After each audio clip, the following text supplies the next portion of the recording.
Oi, gente. Hoje eu falo sobre Mulheres Ilustres do Brasil, da Inês Sabino, publicada em 1899. Esse foi o primeiro lançamento da editora Mulheres. Essa editora relançou esse livro em 1996, em edição facsimilar. Eu já falei sobre essa obra no episódio de podcast no qual eu falei sobre a Inês Sabino, mas eu queria mostrar o livro aqui para vocês, porque tem essa intenção, né, de mostrar a vocês livros publicados pela saudosa editora Mulheres. Pois bem, esse é um dicionário biográfico de brasileiras que se destacaram em diversas áreas, principalmente por atos cívicos, artísticos, filosóficos e também literários. A Inês Sabino, ela já tinha escrito esboços biográficos, né? Ela tinha uma coluna Esboços Femininos no periódico A Estação, então ela já escrevia textos biográficos sobre mulheres que se destacavam no mundo, não só brasileiras, né? E ela já anunciava essa tendência, né, de recuperar mulheres silenciadas, mulheres apagadas, no registro histórico oficial e registrar a trajetória feminina sob o ponto de vista de uma escritora mulher, né? E ela expressamente escolhia esse ponto de vista. Então ela decidiu fazer um estudo mais sistemático das brasileiras, especificamente, centrado na contribuição dessas mulheres para a nossa história nacional, como agentes que mudaram a história, que tiveram um papel em momentos-chave da história brasileira, agentes históricos, então, que atuaram tanto intelectual como politicamente no Brasil, na formação da nação. E esse livro, especificamente, é um dicionário biográfico de mulheres, então, que se destacaram de diversas formas, e é interessante que a Inês usa esses perfis para traçar uma trajetória, uma narrativa, né? Esses perfis biográficos são quase fios, uma linha narrativa em que ela vai explorar momentos-chave da história brasileira, tópicos importantes da história brasileira, enfim, e vai fazê-lo, claro, sob o ponto de vista de uma mulher. Então ela vai romper, ou tentar romper expressamente, explicitamente, com uma concepção de história centrada e protagonizada apenas por homens. Então, aqui nós temos mais de 40 perfis de mulheres de áreas diversas, e, claro, também tem escritoras, né? Já no prefácio escrito pela Inês Sabino, há uma interessante, talvez, crítica a uma obra escrita por um homem, Brasileiras Célebres. É também um dicionário biográfico. Esse Brasileiras Célebres é de 1862, de Joaquim Norberto de Souza e Silva. E aí ele expressava nesse livro a vontade de organizar as mulheres biografadas, né, essas brasileiras célebres, como um ramalhete de flores. E aí aqui a Inês vai dar uma cutucada nessa imagem do ramalhete de flores e vai dizer, já começar o prefácio assim, o presente livro não é um trabalho de floricultura. E mais à frente ela diz, o que à primeira vista parece um trabalho de jardinagem, não é em seu todo senão um estudo de psicologia feminina. Não é que a autora não goste de cultivar as belas filhas da primavera, mas nas mulheres ilustres, o cultivo das flores visa um outro fim que a emoção estética. Então ela dá uma cutucada aí, né, no Joaquim e vai dizer, mais à frente no prefácio, por que razão a mulher não poderá ser conhecida pela pena de outra mulher, estudando em si a psicologia ali. Então aqui ela já vai escolher a perspectiva, né, de estudar a biografia dessas escritoras, encaixar essa biografia na história brasileira e sob a perspectiva e a pena de uma mulher. E mais à frente ainda no prefácio ela vai dizer dos objetivos dela com esse livro. Eu quero ressuscitar no presente as mulheres do passado que jazem obscuras. Parece o objetivo nosso aqui, né, do nosso clube de leitura, do nosso podcast, enfim. Jazem obscuras, devendo elas enchermos de desvanecimento, por ver que bem raramente na humanidade se encontrará tanta aptidão cívica presa aos fatos da história. Faço outrossim salientar as que mais sobressaíram nas letras, a fim de que se conheça que houve alguém que amou a arte e viveu pelo talento, tirando-as como as outras da barbárie do esquecimento, né? Tirá-las da barbárie do esquecimento também, um dos nossos objetivos aqui. Para fazê-las surgir como merecem à tona da celebridade. E esse livro ela dedica às senhoras brasileiras. Este livro é vosso, aceitai.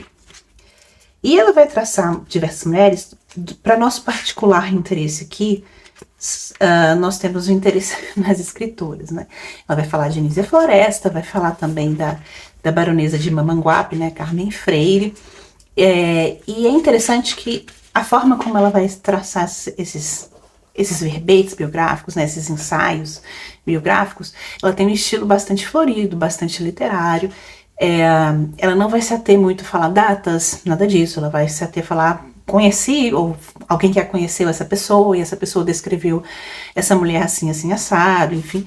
E eu vou aqui ler um trecho no qual ela vai descrever, né, a Carmen Freire, para vocês terem um gostinho do estilo de escrita da Inês. Uma mulher de talento provoca, digamos aqui, muito a puridade, uma certa impressão deliciosa em todos aqueles que se compenetram do quanto vale o lume do cérebro.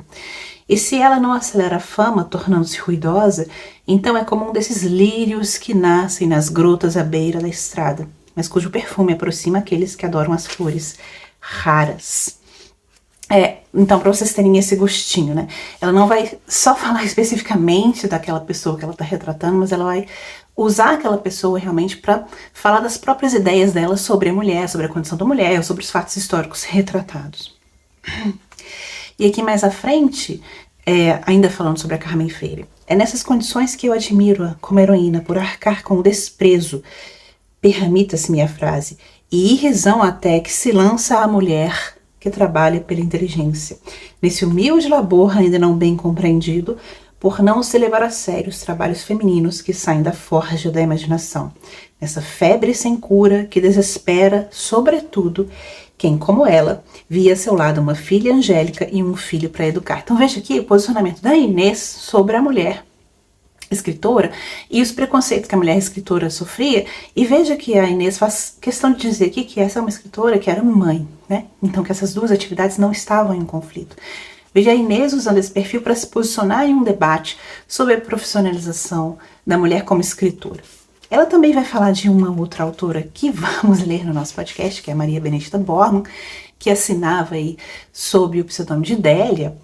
E aqui o que ela vai fazer com a Bormann, a meu ver, é ler a biografia da Bormann nas linhas do romance Lésbia, que foi escrito por ela, que é um romance que a gente vai ler, e também ler esse romance Lésbia como autobiografia. Então, vasos comunicantes aí nessas interpretações que a autora faz. Então tá, falando da Délia, a Inês fala: lançou-se no mundo das letras sem se pertencer, como uma louca, sujeitando-se aos aplausos e às injustiças de um público que, inconsciente, às vezes por um capricho, aceita ou repudia qualquer trabalho. E mais à frente, formosa, com os bons predicados que possuía, a fascinação da glória entreabria-lhe o reposteiro da fama. A vaidade veio oscular-lhe as plantas. A fantasia, com o poder do seu doirado filtro, fê-la qual mariposa embriagar-se de um ideal que aos poucos, pelo declive da realidade terrível, desceu, tornando-a em pessimista rancorosa, descrente, desamorosa, pois que sofria, mas não se vingava. E o coração, aquele órgão palpitante, a vítima do sarcasmo ressentido, só encontrava um alívio na pena, nessa espécie de sugestão que arrasta o artista, e falo comparar as águias que fitam o sol, mas que, encarando-o como se humilhadas da afoiteza, descem à terra e vão das misérias da vida tirar o proveito do próprio mal, apresentando-o como exemplo na cartilha da experiência. Veja o estilo literário com o qual a Inês vai falar aqui da Délia, né? E vai chamar a Délia, Maria Benedita Bormann, de uma Zola de saias. Eu também falo sobre isso quando eu falei sobre essa autora lá no episódio que eu fiz sobre ela no podcast. Outra autora abordada aqui é uma autora que já lemos no nosso clube de leitura nesse primeiro semestre, que é a Maria Angélica Ribeiro, né? Nós lemos a peça Cancros Sociais, da Maria Angélica Ribeiro. Pois bem, aqui a Inês vai tratar da Maria Angélica, e aqui ela vai usar a Maria Angélica para inicialmente fazer um panorama do teatro e abordar o teatro no Brasil naquele momento, né, alguns autores que se destacavam, e aí trazer a figura da Maria Ribeiro como uma mulher de destaque nessa área. E aí ela vai dizer: espírito culto, rodeada pelo que havia de melhor entre os colegas do seu tempo que lhe frequentavam a casa, ensaiavam certames literários, experimentando as aptidões mentais de cada membro. Quem a conheceu intimamente narrou-me que então alguém dava o tema. À roda da mesa da sala de visitas sentavam-se vários concorrentes. Principiava a prova, fim da qual quase sempre a ela cabia palma, pela sinfonia estranha da orquestra das suas ideias, ora suaves e doces, ora hilariantes, como um desafio de música guerreira. Eram competições literárias que ocorriam na casa dela. E aqui ela vai usar o perfil da Maria Angélica Ribeiro para fazer novamente um comentário sobre a condição da mulher. Naquele tempo, a condição da mulher de letras, né, da mulher educada, enfim.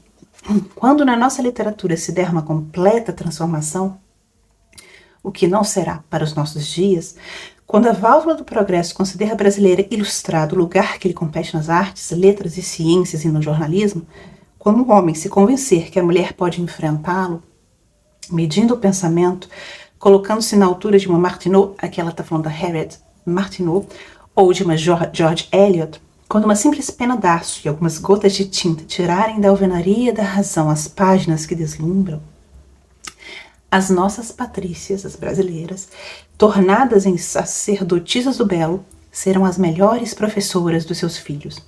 A cadeia de ouro que liga social, cadeira de ouro da liga social, a devotada mãe de família que, conhecendo o cultivo mental, atrairá pela virtude a seu marido, tornando da sua casa o paraíso, onde o mais recalcitrante jamais se afastará, indo procurar longe daí pecaminosas distrações. Então, o que ela está dizendo? Primeiro, que a mulher ilustrada no Brasil sofre dificuldades. Haverá um tempo no futuro, não agora, em que isso não ocorrerá mais. E nesse tempo, essa mulher vai ser uma mãe melhor, vai ser uma esposa melhor. Então, já está se posicionando nesse debate sobre a educação e a profissionalização da mulher ilustrada, da mulher intelectual, e dizendo, não há um conflito entre os papéis de esposa e mãe e o papel de escritora, muito antes, pelo contrário, eles se complementam.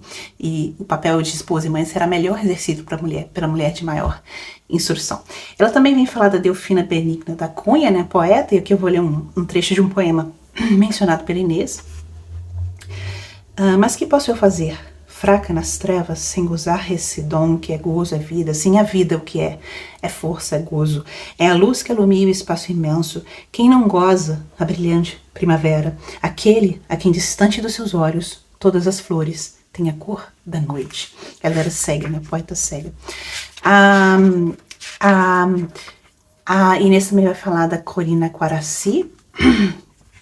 É uma importante cronista, principalmente brasileira. O livro tem algumas ilustrações dessas personalidades. Aqui está a Corina.